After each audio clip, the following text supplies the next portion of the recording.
This is the Rich Dad Radio Show. The good news and bad news about money. Here's Robert Kiyosaki. Hello. This is Robert Kiyosaki, the Rich Dad Radio Show. The good news and bad news about the coronavirus. No. This is about pensions. You know, before the coronavirus thing hit, my co-author and I, Ted Siddell, we had published this book called Who Stole My Pension? It was about the pension crisis. And we decided to just do a Rich Dad Radio program on it because pensions are such a massive subject.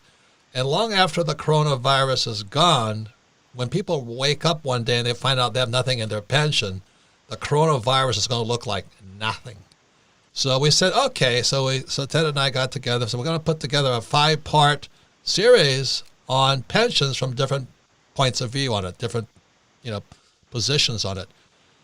Anyway, it just kept rolling along, and more people kept calling in, and they had more points of view on this thing called pensions. Because as being baby boomers, it's the biggest thing in our lives right now is what happens when I retire? What happens if I can't afford to live?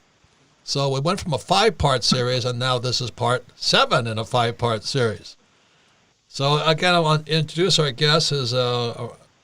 Ted Siddell is a co-author on Who Stole My Pension. He's a former United States Securities and Exchange Commissioner, and he's the world's leading expert in how pensions are looted. And I like how he says he does autopsies of dead pensions. Yeah. Good description. And because the military kept sending in such huge, how's my military pension? After all, that's what they stayed in the military for. And then airlines, airline pilots had their pensions were looted. So killing 2 birds with 1 stone, we got my former roommate from Vietnam, Jack Bergman, and he and I were both pilots on the USS Okinawa in Vietnam. And he went on to become a lieutenant general, and today he is a 22-year commercial airline pilot for Northwest Airlines.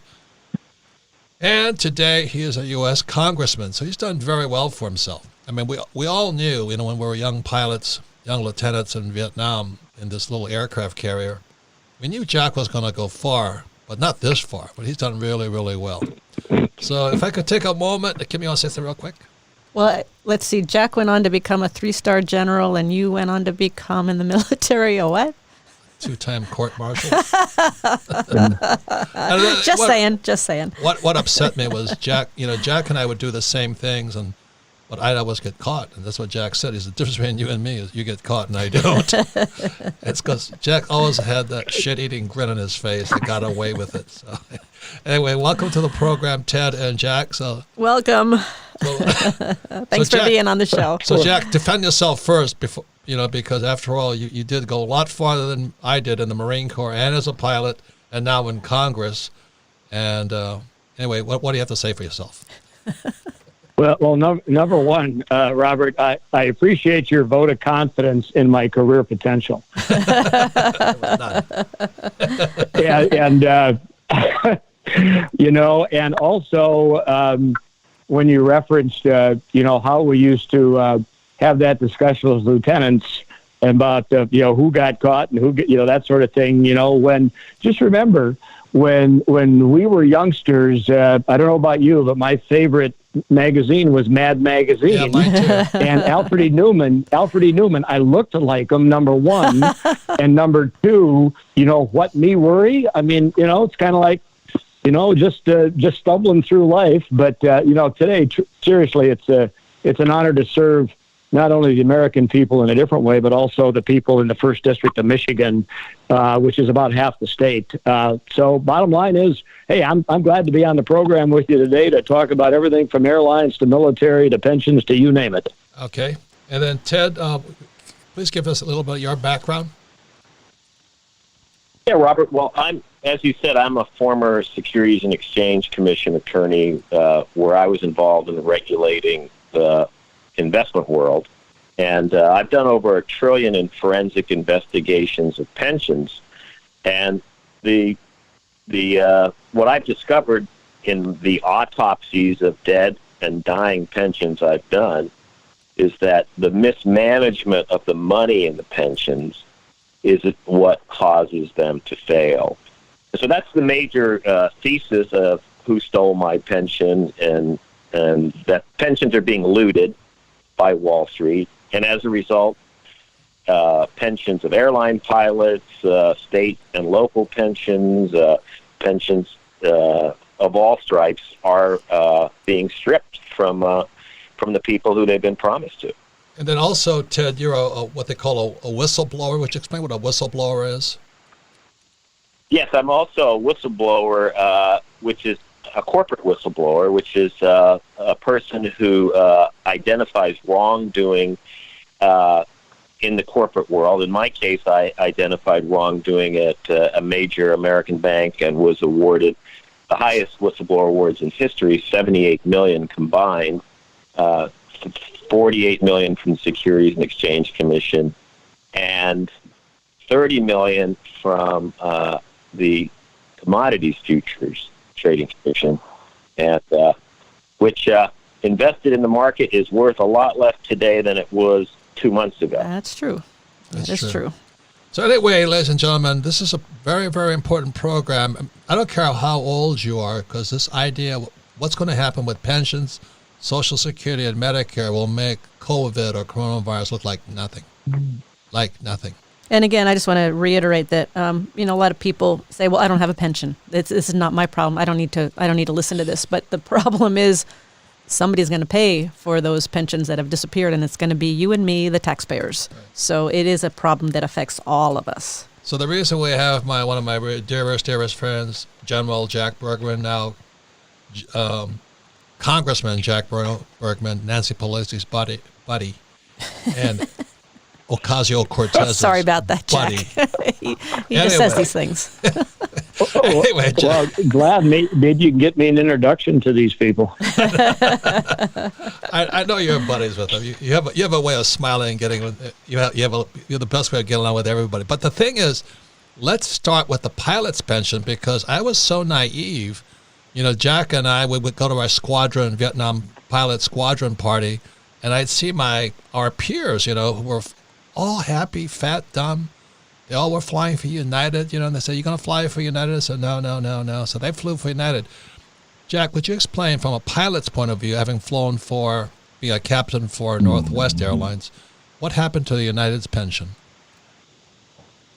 Well, basically, just to put a little more meat on that bone historically, my first airline was Continental, which went down in 1983 through a strike.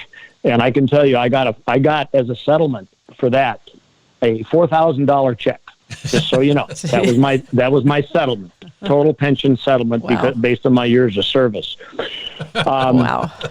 Northwest, after getting hired by Republic, and then Northwest bought Republic in the late 90s. Northwest began to fall on hard times, and in order to keep the company afloat, we, the pilots, took a proactive approach to our basically freezing our defined benefit plan at that point, because we had seen what was going to happen within the industry. So when United went down, when U.S. Airways, went down, we as How about Eastern and TWA? Because a lot of my guys, that's who they flew for, Eastern and TWA, like the losers they were. They lost.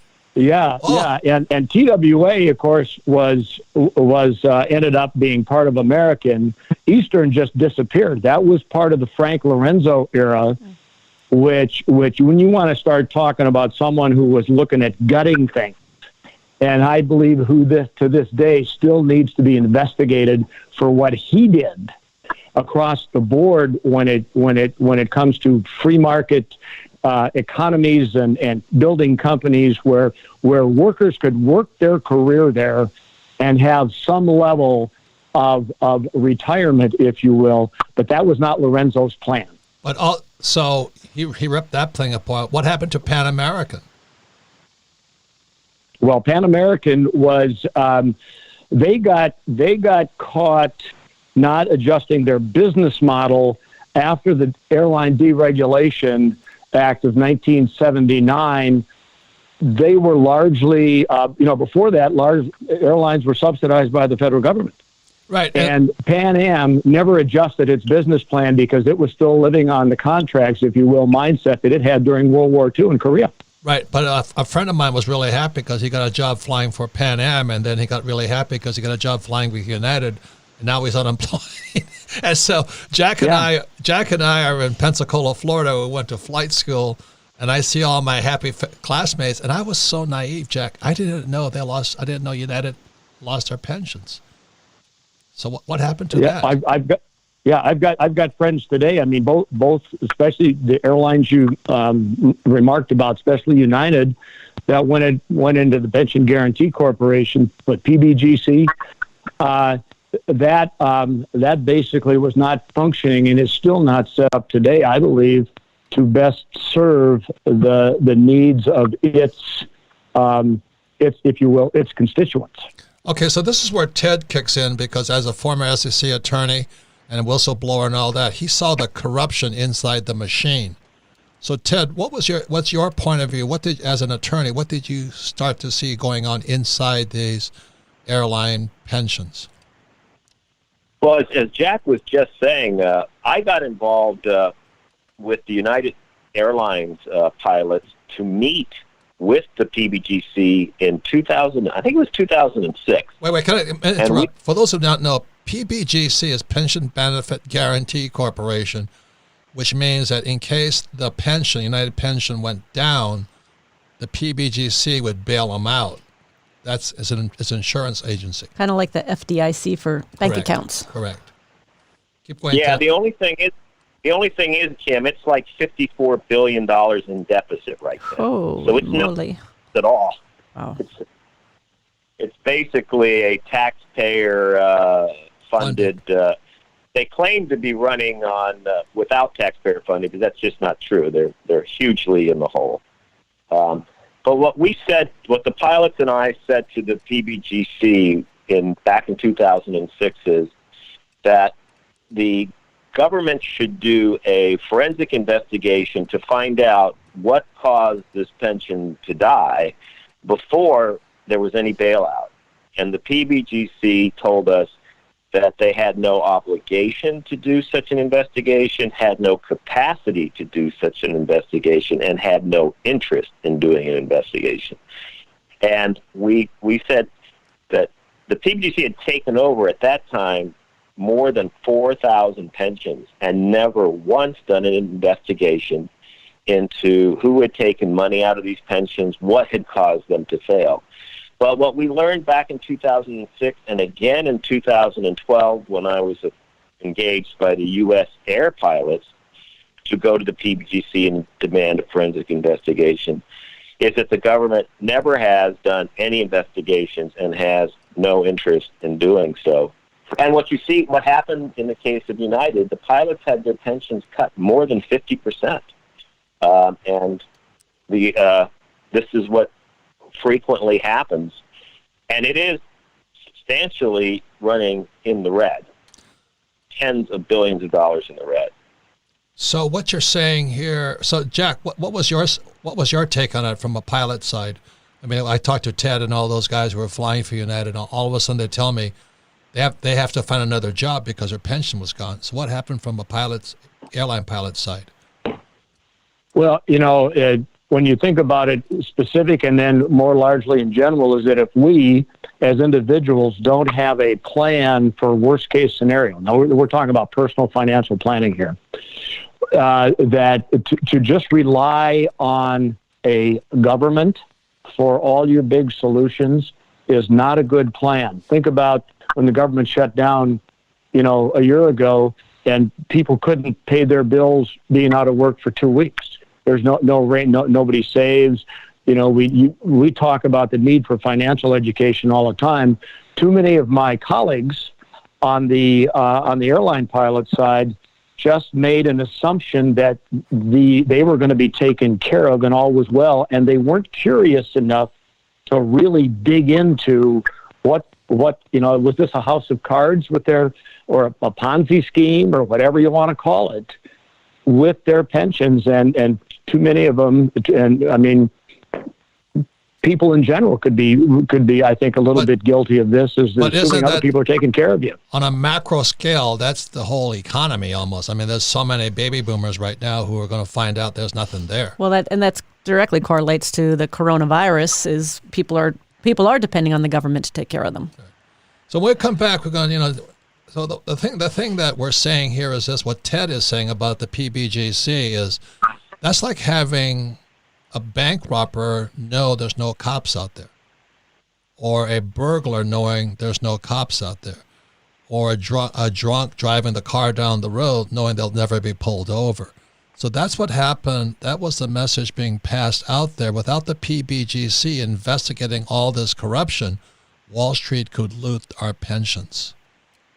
And so that's why Ted and I wrote the book, Who Stole My Pension? Because all you baby boomers and children of baby boomers and grandparents of baby boomers, it's all going to come flushing back at you.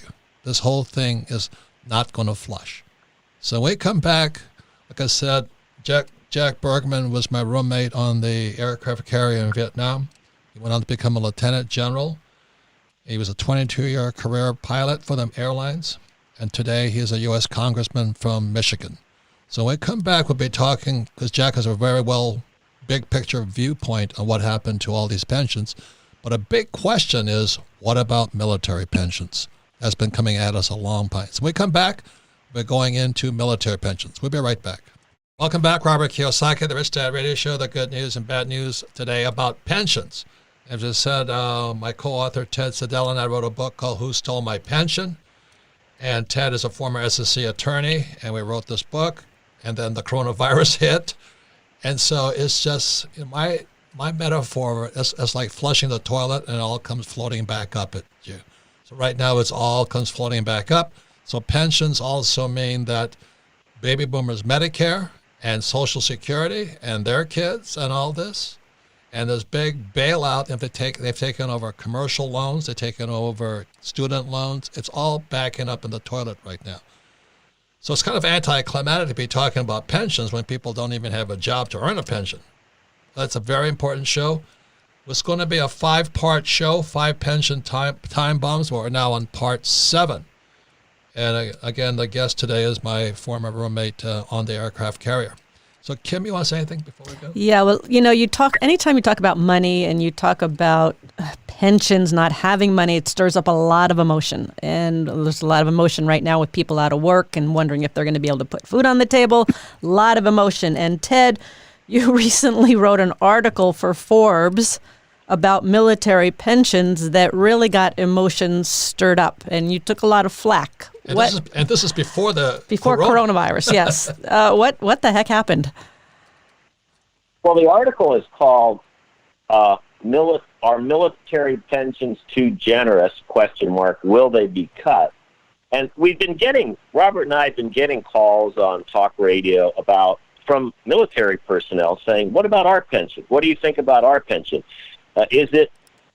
Will our pension be reduced? Is our pension being looted? What is the likelihood that we're going to experience pension cuts?"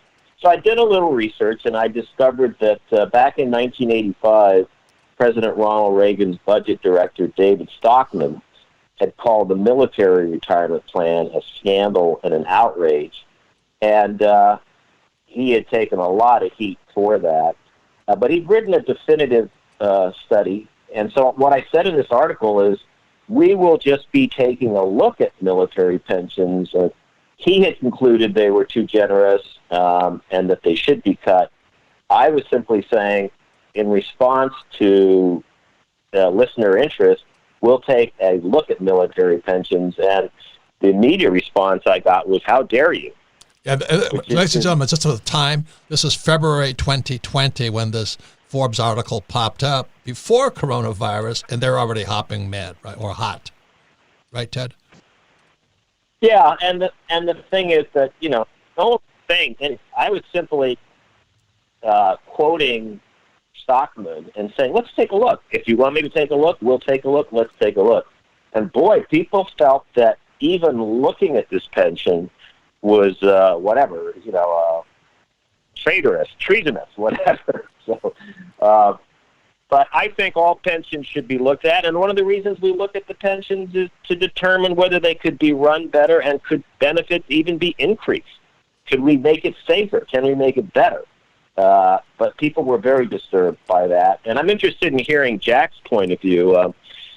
Is everyone in the military unwilling to have the military pension even looked at?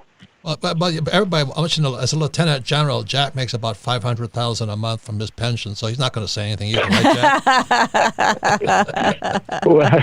well, and I donate it all too. One of the most common myths that is that when I first got elected to Congress, people said to me, "Well, what are you going to do with that lifetime pension? Now that you're a member of Congress," I said, "What are you talking about?" And there's myth out there that says once a person is elected to the House of Representatives, they get their salary for life. And it's just flat not true. In fact, a person has to serve a minimum of 3 terms, 5 years would be 3 terms, to actually even qualify for something that may be about $800 a month if you served 3 terms. So there is myth and rumor, but worse than myth and rumor, there's some cases some false information out there. And, I tell you this, whether a military pension is generous or not, if there's no money in reserve to pay for that pension, then it doesn't really make any difference. It's not a question of the generosity. It's a question of how is it funded long term, so that, because guess where the pension dollars start? They start in your individual pocket. You pay taxes, and that money goes to the government, and then they in turn do things with it, and in turn give it back to you. I mean, so you're investing in your pension by paying your taxpayer dollars, and if someone is looting that in the middle of it, then something is wrong. And I'm on oversight. Last term, I was the chairman of the Oversight and Investigation Committee for the Veterans Affairs Committee, and our job is to stick our nose in the Department of the VA's business to see what they're doing. I'm also now a member of the House Armed Services. I'm in both those committees, and our job as federally elected representatives is to provide funding and then stick our nose in oversight and investigation. So I'm all about looking into the hen house to see if the fox is in there and making the chicken's life a living hell. So a quick question, Jack. Let's lump government employee pensions along with the military pensions. How much of that pension money goes to Wall Street, and how much comes back from? Does any go to Wall Street at all, or is it just funded by the government? That's a good. I don't know the definitive answer to that, and that's one of the things that we started looking at, because the military just revised their pension plan again for the 3rd time in about 3 decades. And only 10% of the men and women, 10% of our citizens ever serve in the military, and only a very small percentage of that 10% serve long enough to actually get a military pension. That's 20 years accumulated service. And most of those others who didn't serve long enough in the military to get a military pension get, in most cases, some small amount through a veterans VA pension, usually related to some level of disability. So, Ted, do you have any insights as to whether the military pensions are going to Wall Street? I really haven't. I really haven't looked at it. As I said, we just put this out there because listeners wanted us to look at the military pensions. I don't know for a fact whether the military pension money has been set aside in, remember the old lockbox? Is it in a lockbox, or is this a pay-as-you-go pension system? I don't know that any money has actually been locked away to back these pension promises or not. But if the money has been set aside, it's being managed by somebody. And chances are it's being managed by Wall Street. So, and that's true of all state and local pensions throughout the country, and true of all foreign government pensions, too, for the most part. They're managed by investment firms. So, and the investment firms are more interested in doing what's best for them than what's best for the participants in the pension. So that's something we'd like to look at, the military pension system. So, Jack, because the question that we're asked is, the military personnel want to know, will our pension be cut? And of course, the worse it's managed, the greater the chance it'll be cut. any comments on that, Jack? Yeah, I agree exactly with what Ted has said, because again, not never intended to be in this federally congressionally elected role, but that oversight into the federal the monies that are members of the military are being invested on their behalf to ensure that, in this case, still it's a defined benefit plan as opposed to a defined contribution plan. I believe it is important. It is essential, if you will. It's part of our role as government to make sure that no one is stealing from that pot of money. And to use Ted's term, the lockbox. You know, we promised in, I think, 1992, then Vice President Al Gore, maybe it was 93, unlocked the lockbox for Social Security that they never put the money back into. So once you unlock the box, you got a problem. Right. So let's just, because we have a problem, but while we have Jack on the line and Ted, being former SEC, let's bring in this coronavirus because that's topical today. Jack, as a member of Congress, buddies of AOC and Nancy, what are you guys doing to protect the public? I can't get her to come to northern Michigan to campaign for me, so I guess we may not be that close. What do you guys see? What are you guys talking about behind closed doors, if you can say? Well, there's a couple of different conversations going on, but I'm going to give you a statement that Vice President Pence made about 8 or 9 days ago at one of the afternoon news conferences, and he laid it out very well, the roles and responsibilities. He said the federal government, with the exception of running the CDC, the Center for Disease Control, and all those things that have to do the research and the science to provide resources on everything for disease control, said the federal government's role here is to support, which means fund, send money. The state's role, all 50 states' role, is to manage the funds that come through, and then the local communities or local entities, they have to execute the plan to keep their citizens safe. Because let's face it, the virus travels. We don't know exactly how yet, but it's geographically centered in different parts of the country right now. Some are getting hit harder than others. So when you think about it in our military terms of chain of command and who's where, again, federal government supplies the resources and some technology and, if you will, scientific endeavor. The states, the governors of each state have to lead, and their idea of leading can't be just to turn to the federal government and say, send help, send money. Well, you know what? We will, but the governors have to have a plan to lead their states. They are a leader. They're a commander-in-chief of their state. Okay, Jack. So one last. Did you see that captain of the Teddy Roosevelt got fired for being a bad leader? I did see that. I saw that, in fact, we're reviewing that as it goes here. And some document that he had sent, and I don't know what the chain was sending the message up, got leaked. And again, we're still investigating what's going on with that right now to see what was the reason for the relief. Because we were on aircraft carrier ourselves, and it's very, very tight quarters. But apparently he just got relieved yesterday of his command. So anyway, there's a lot of stuff happening. Hey, Ted, from a former SEC point of view, what do you see going on, behind closed doors? Well, I had written this article in Forbes a couple of weeks ago about how it's titled "Coronavirus Could Kill Your Pension," and it got tens of thousands of readers. And basically, what I was saying in there was that if in the 11-year longest historic bull market in history, markets soaring for 11 years, pension benefits around the country were cut. Half of all state and local pensions were cut since 2008.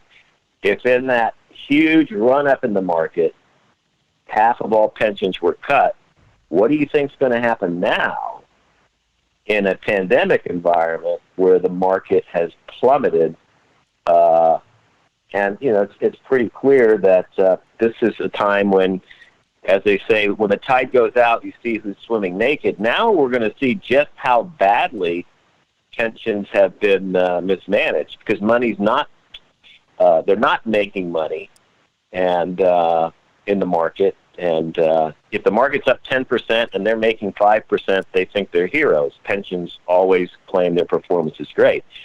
If the market's down 30% and they're down 25 or more percent at the end of the fiscal year, it's going to be a very bloody time for most of the nation's pensions. So, Jack, let me ask one last question.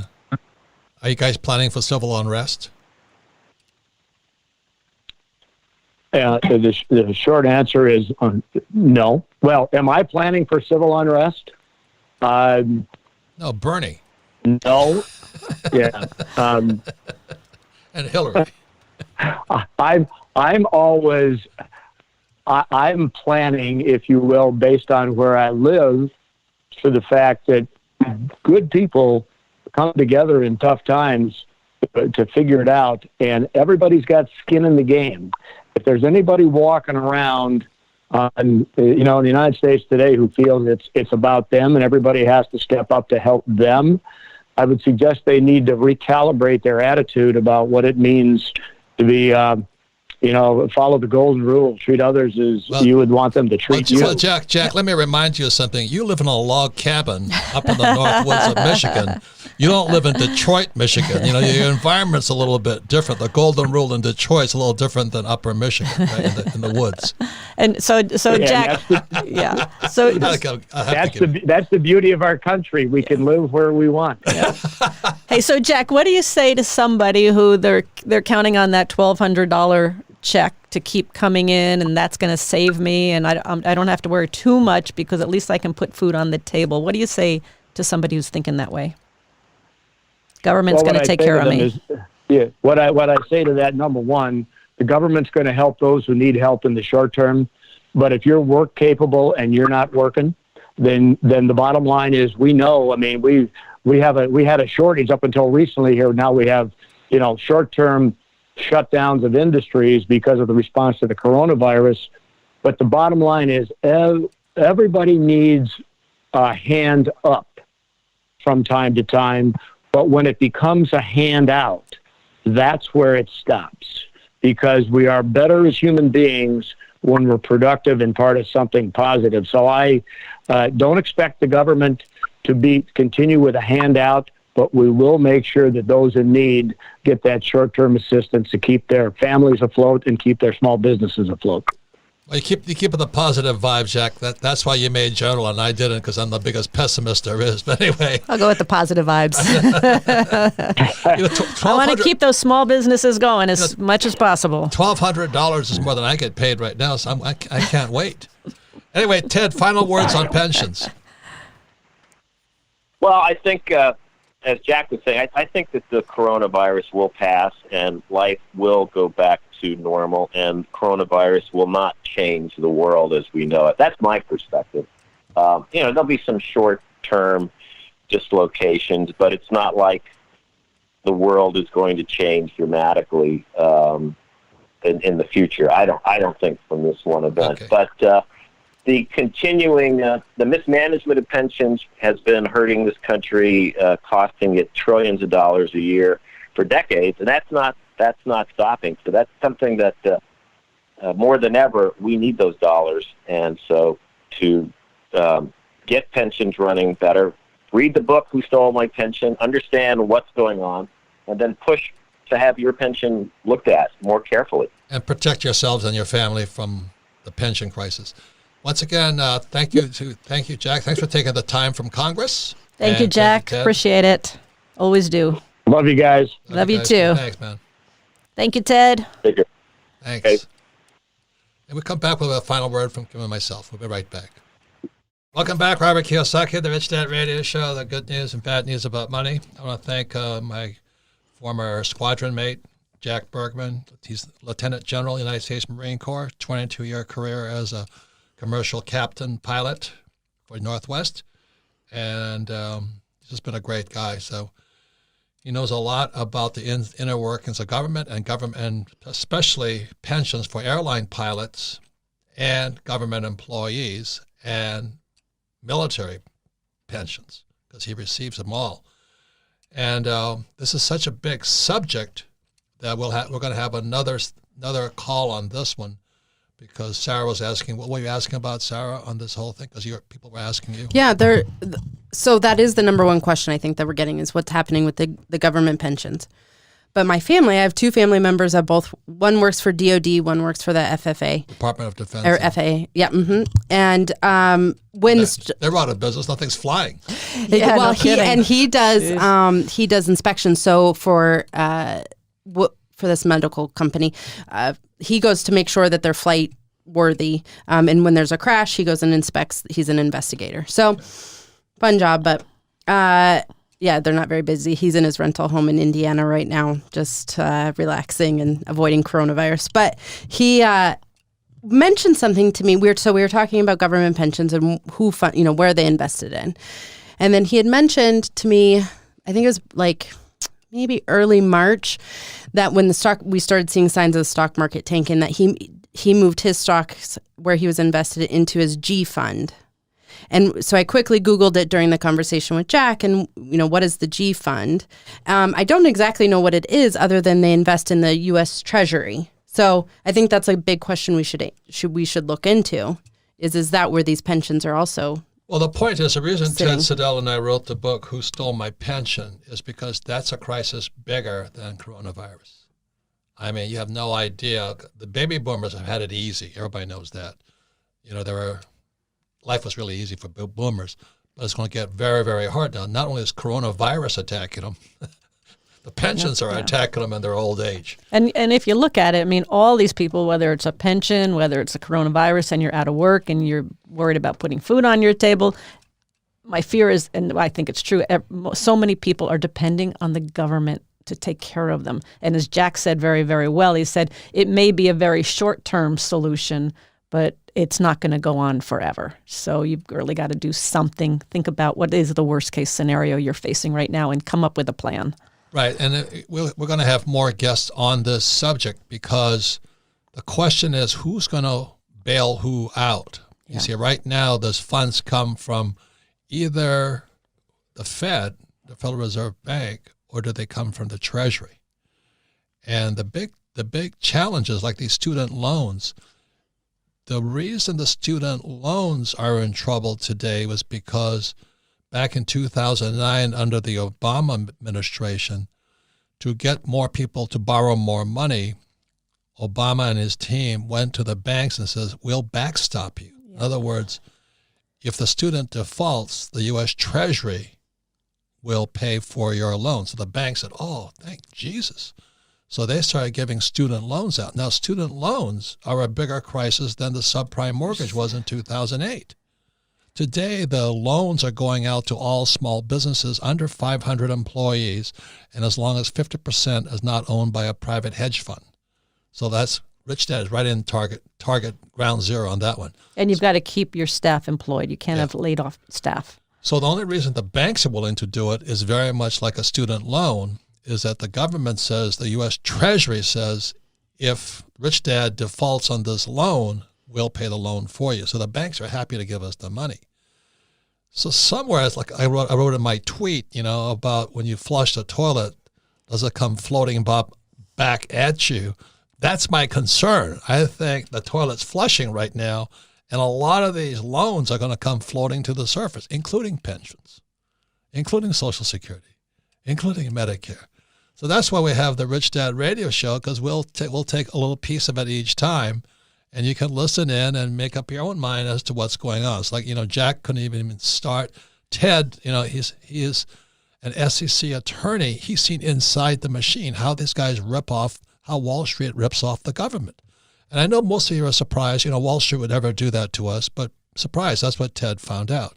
And that's why he says every dead pension deserves an autopsy. And every time he went into the autopsy of a pension, he found Wall Street had been injecting poison into every it. time. Every single time. It's a mismanagement of funds every time by Wall Street. Every time. So it's the same thing happened to us, ladies and gentlemen. Look, this coronavirus is serious, but if you're healthy, you have a better chance of getting through. And if you get through it, you'll be healthier if you survive the virus. But if you're weak, you're going to die. And it's the same as your pension. If you're weak financially, you have no financial education, you're going to die. Either way. So that's why with the Rich Dad Radio program, we don't give you any answers, but we just try and make people more aware. So we thank you for listening to the Rich Dad Radio program. Sarah will look into this G Fund and find out what that means, and we'll talk to Ted. Anyway, I want to thank Jack and Ted Siddell.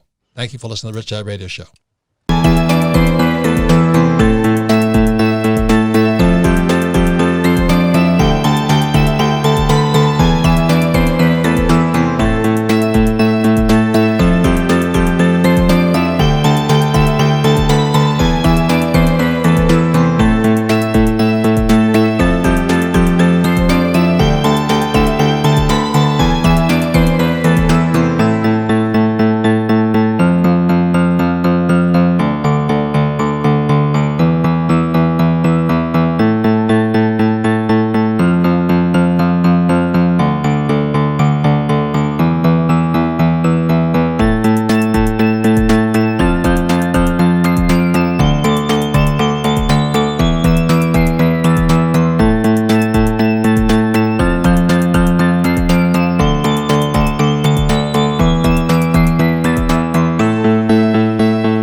tôi xa quê bao năm tháng qua, nhưng trong trái tim không bao giờ xa. Lời mẹ ru con hiu hiu chưa hè, mùa lụt nước lũ bắt cá giữa đường. Biết